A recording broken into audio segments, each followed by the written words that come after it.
आयनोजेशन energy को प्रभावित करने वाले कारक। तो आइटम के सेंटर पार्ट को न्यूक्लियस बोलते हैं। न्यूक्लियस के बाहर का रास्ता क्या है? सर्कुलर रास्ता। यही सर्कुलर रास्ता क्या बोलते हैं? सेल ऑर्बिट या एनर्जी लेवल।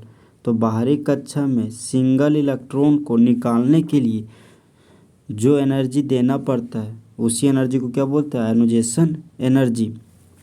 तो बाहरी कक्षा के एक इलेक्ट्रॉन पर इनर सेल में रहने वाले इलेक्ट्रॉन के द्वारा नेगेटिव चार्ज सेम चार्ज होने की वजह से जो फोर्स ऑफ रिपल्सन लगाया जाता है उसी फोर्स ऑफ रिपल्सन को ही क्या बोलते हैं? Screening effect. तो यदि अगर स्क्रीनिंग इफेक्ट बढ़ेगा तो बाहरी कक्षा के एक इलेक्ट्रॉन पर फोर्स ऑफ रिपल्सन बढ़ जाएगा। फोर्स ऑफ रिपल्सन बढ़ जाएगा तो वह न्यूक्लियस से अभी यहाँ था तो अभी यहाँ पहुँच गया, मतलब न्यूक्लियस से क्या हो गया? दूर हो गया।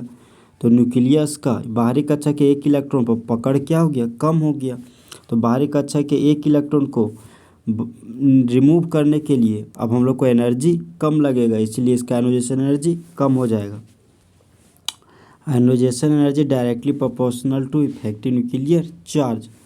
आइटम के सेंटर पार्ट को न्यूक्लियस बोलते हैं। न्यूक्लियस के बाहर का रास्ता सर्कुलर है। सर्कुलर रास्ता सेल ऑर्बिट या एनर्जी लेवल बोला जाता है। तो बाहरी कक्षा में सिंगल इलेक्ट्रॉन पर न्यूक्लियस का पकड़ बहुत ज़्यादा है। तो यहाँ बोलेंगे इफेक्टिव न्यूक्लियर चार्ज ज़्यादा है। तो इफेक्टिव न्यूक्लियर चार्ज का मतलब क्या? Force of attraction. तो बाहरी कक्षा के एक इलेक्ट्रॉन पर न्यूक्लियस के द्वारा लगाया गया पकड़। तो इफेक्टिव न्यूक्लियर चार्ज ज़्यादा है तो बाहरी कक्षा के एक इलेक्ट्रॉन पर न्यूक्लियस के द्वारा लगाया गया ताकत भी क्या है? ज़्यादा है। तो ताकत ज़्यादा है तो बाहरी कक्षा के एक इलेक्ट्रॉन को बाहर निकालने के लिए जो एनर्जी देना पड़ेगा वो आयनोजेशन एनर्जी भी क्या होगा? ज़्यादा। तो इफेक्टिव न्यूक्लियर चार्ज अगर ज़्यादा होगा तो फोर्स ऑफ अट्रैक्शन भी ज़्यादा होगा और आयनोजेशन एनर्जी भी ज़्यादा होगा।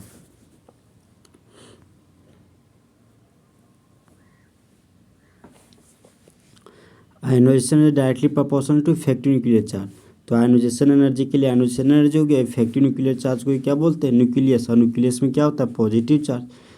तो ये पॉजिटिव चार्ज उसी को रेफरेंस लिया गया। इफेक्टिव न्यूक्लियर चार्ज लिखिए चाहे पॉजिटिव चार्ज लिखिए।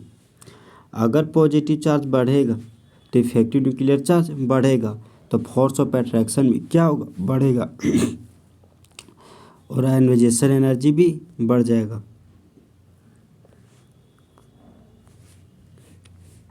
फिर हम लोग एक पढ़ें ionisation energy inversely proportional to screening effect. तो स्क्रीनिंग इफेक्ट को क्या बोलते हैं? Negative charge. तो यदि अगर नेगेटिव चार्ज बढ़ेगा तो आयनोजेशन एनर्जी घटेगा या आयनोजेशन एनर्जी बढ़ेगा तो नेगेटिव चार्ज घटेगा।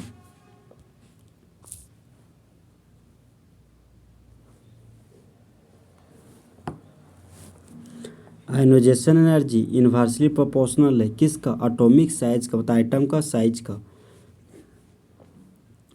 तो बोलता है अगर आइटम का साइज ज़्यादा होगा तो फोर्स ऑफ अट्रैक्शन कम होगा तो आयनोजेशन एनर्जी भी क्या होगा? कम होगा। जैसे देखिए आइटम का साइज अभी मेरे पास आइटम का साइज ये है, थोड़ा सा आइटम का साइज बड़ा हुआ, थोड़ा और आइटम का साइज बड़ा, तो इसको मानते ये हमारा न्यूक्लियस है और ये हमारा बाहरी कक्षा का इलेक्ट्रॉन है। तो न्यूक्लियस के बाहरी कक्षा के इलेक्ट्रॉन पर अभी पकड़ क्या बहुत ज़्यादा है। ये न्यूक्लियस है, ये बाहरी कक्षा का इलेक्ट्रॉन है। अभी न्यूक्लियस का बाहरी कक्षा के इलेक्ट्रॉन पर इसके कंपेयर में पकड़ थोड़ा कम है। ये हमारा न्यूक्लियस है, ये हमारा बाहरी कक्षा का इलेक्ट्रॉन है। तो अभी न्यूक्लियस का बाहरी कक्षा के इलेक्ट्रॉन पर पकड़ कम है कंपेयर टू सेकेंड। अगर साइज बढ़ेगा, इसका साइज क्या है? सबसे बड़ा। साइज बढ़ेगा तो न्यूक्लियस का बाहरी कक्षा के इलेक्ट्रॉन पर जो फोर्स ऑफ अट्रैक्शन है वो क्या होगा? घटेगा। तो बाहरी कक्षा के एक इलेक्ट्रॉन को निकालने के लिए जो एनर्जी देना पड़ता है वो एनर्जी भी क्या होगा? हमारा कम होगा। इसलिए साइज बढ़ने से फोर्स ऑफ अट्रैक्शन घटता है और आयनोजेशन एनर्जी भी घट जाता है। फुल फील्ड कॉन्फ़िगरेशन और हाफ फील्ड कॉन्फ़िगरेशन ज़्यादा स्टेबल होता है compare to partially field configuration. तो फुल फील्ड कॉन्फ़िगरेशन और हाफ फील्ड कॉन्फ़िगरेशन ज़्यादा वैल्यू होता है आयनोजेशन एनर्जी का। कंपेयर टू बगल वाला एलिमेंट।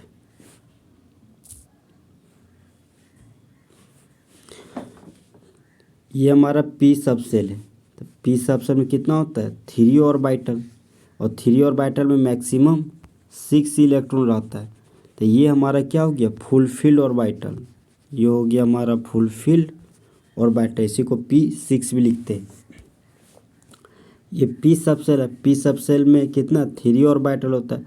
3 ऑर्बिटल मैक्सिमम 6 इलेक्ट्रॉन है, लेकिन अभी हमारे पास क्या है 3 इलेक्ट्रॉन, तो इसको P3 लिखते हैं। तो 6 इलेक्ट्रॉन का आधा है, इसीलिए इसको बोला आधा है, मतलब ये हाफ फील्ड ऑर्बिटल है। ये क्या है हाफ फील्ड ऑर्बिटल, जो कि ये भी क्या स्टेबल है। मतलब डी सब सेल है। तो डी सब सेल में कितना होता है 5 ऑर्बिटल होता है। 1 2 3 4, 1 2 3 4 5, 1 2 3 4 5। 5 ऑर्बिटल में मैक्सिमम 10 इलेक्ट्रॉन रहता है। तो ये हमारा क्या हो गया फुल फील्ड ऑर्बिटल। ये हो गया हमारा फुल फील्ड ऑर्बिटल। और डी सब सेल में कितना डी सब सेल में 5 ऑर्बिटल होते हैं। 1 2 3 4, 1 2 3 4 5, 5 ऑर्बिटल है। मानते हैं कि इसमें कितना है 5 इलेक्ट्रॉन, मतलब 5 इलेक्ट्रॉन होना चाहिए था मैक्सिमम 10, 5 है, तो इसको क्या बोलेंगे ये हमारा हाफ फील्ड ऑर्बिटल है। Half filled orbital. और इसके अलावा D1 बच गया, D2 बच गया, सिर्फ D5 और D10 को छोड़ के। D1 हो गया, D2 हो गया, D3 हो गया, D4 हो गया, D6 हो गया, D7 हो गया, D8 हो गया, D9। ये हमारा क्या पार्शली फिल कॉन्फ़िगरेशन, मतलब आधा भरा हुआ या तनी सुन भरा हुआ कॉन्फ़िगरेशन है हमारा।